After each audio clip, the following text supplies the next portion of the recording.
If you've ever had a vision board that inspired you but didn't actually lead to results, you're not alone. So, what I have found out of my work with people is most successful entrepreneurs know exactly what they want. They want the freedom, they want the impact, the legacy, the fulfillment, but they're stuck in the dreaming phase, creating beautiful visions that never translate into measurable transformation and results. And for those of you that have built 6, 7, and 8-figure businesses, you've mastered making money, but you might still be waiting for that someday when you'll have the life you actually desire. That's over today. My name is Josselyne Herman-Saccio, and I have been a transformative coach for almost 40 years.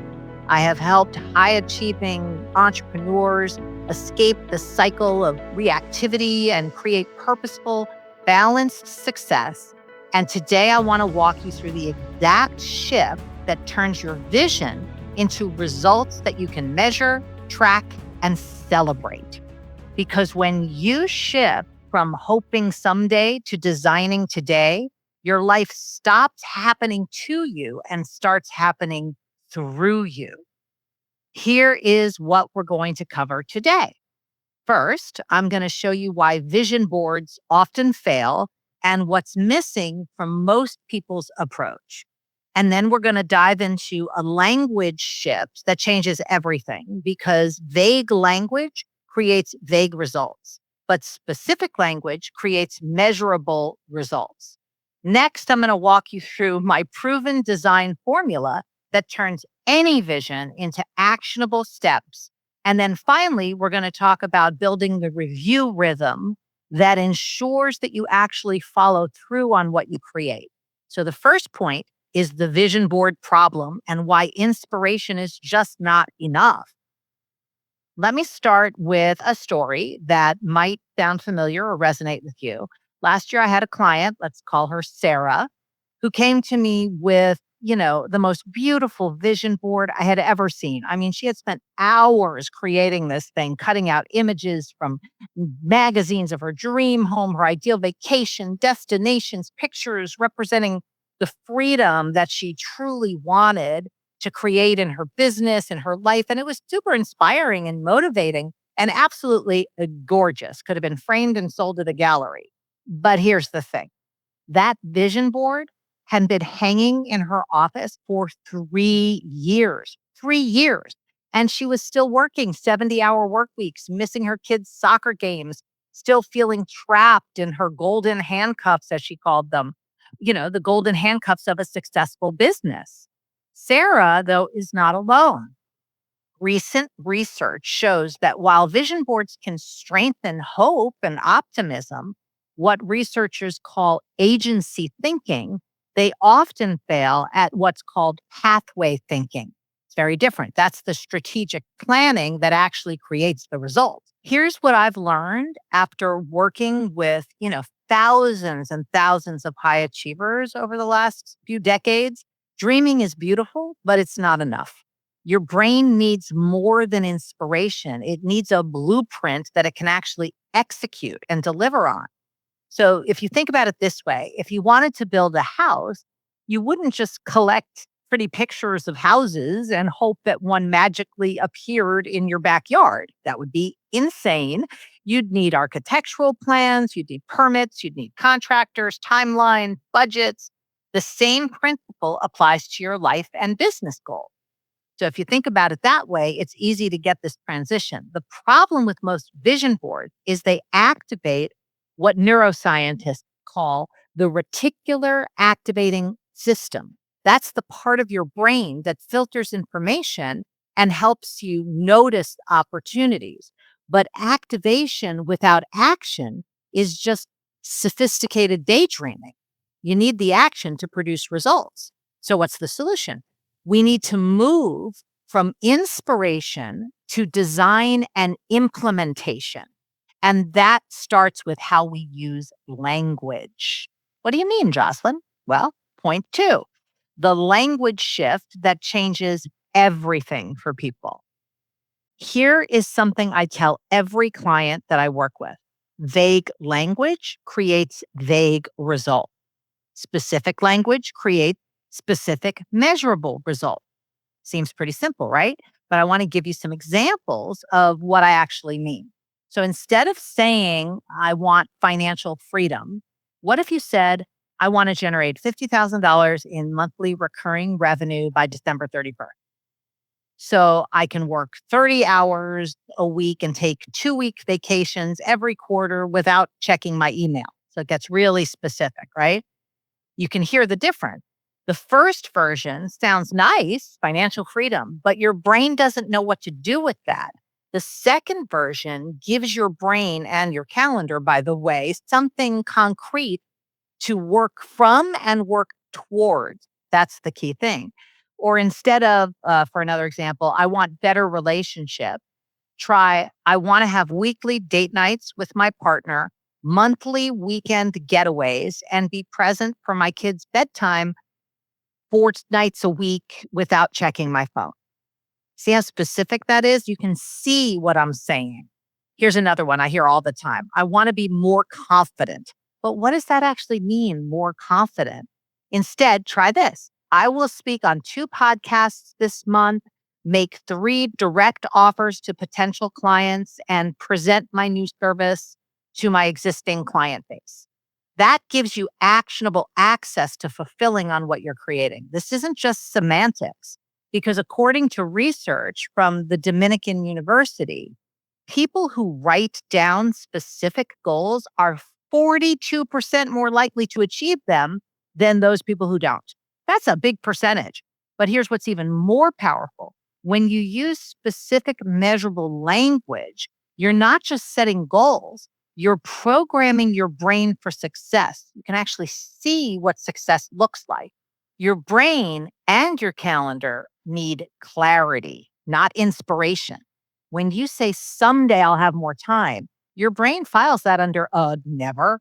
But when you say, I will delegate onboarding to my team by March 15th so I can reclaim 10 hours per week, your brain starts to problem solve immediately. It starts to develop the steps to fulfill on that specific measurable goal.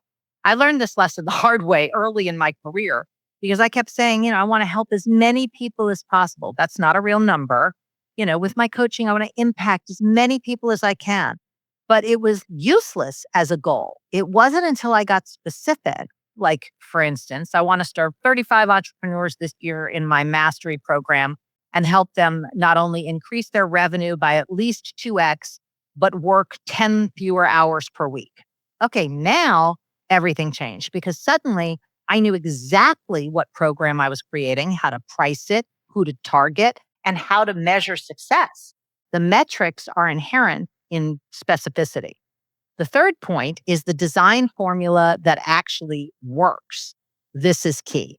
So let me share with you the formula that I use with all my clients. It's simple, but it's not easy because your brain doesn't naturally work this way. So this is vision plus milestones plus measurable action and accountability equals results. That was a mouthful, right? Let me break this down for you with real examples from real life. Let's say your vision is radiant health. That's a beautiful vision, but it's not actionable. So we make it measurable.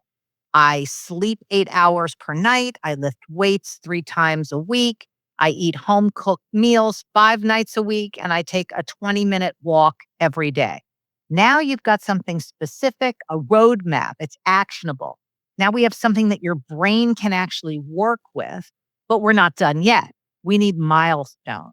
Those are the checkpoints that keep you on track. So, maybe your milestones are by month 3, I've incorporated meal planning. By the end of month 2, I've added strength training to my calendar. By the end of month 1, I've established a consistent sleep schedule. So you're going backwards from the end goal. And then we get into measurable actions. And these are the specific things that you're going to do this week or this month that you are going to track. So I'm going to go to bed by 10 o'clock every night this week. You can measure that.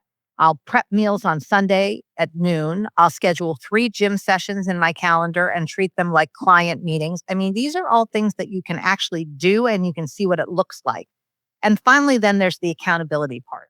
And this is where most people fail because you really do need a system to track your progress and course correct when life gets chaotic and starts throwing stuff at you. It might be a weekly check in with yourself or a monthly review with a coach, or even a simple tracking app on your phone, anything that you can use to track it. But I'll give you another example.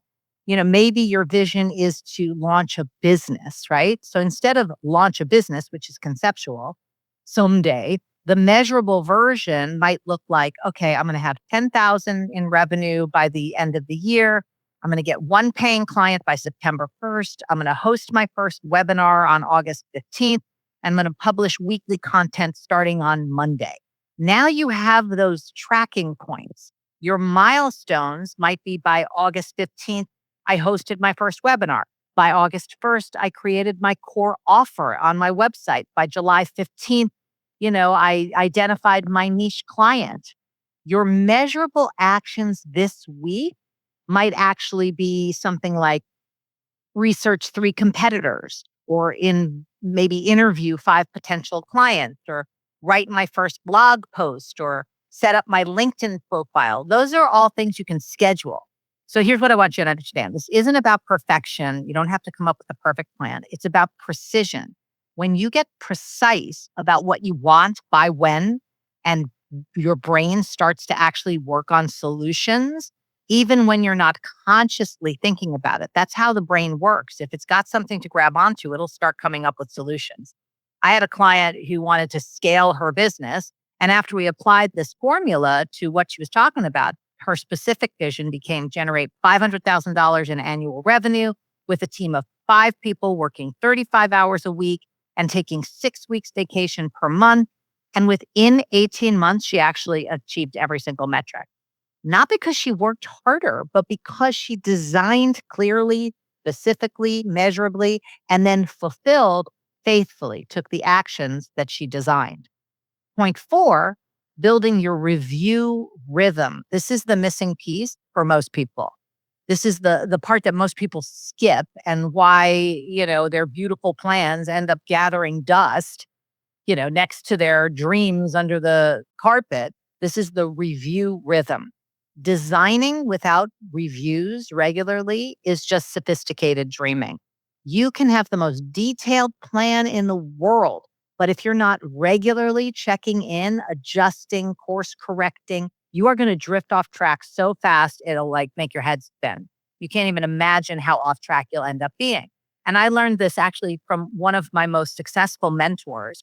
He told me, Josselyne, listen, I don't succeed because I'm smarter than everybody else or I'm more talented than anyone else. I succeed because I have systems for measuring and adjusting, not just planning.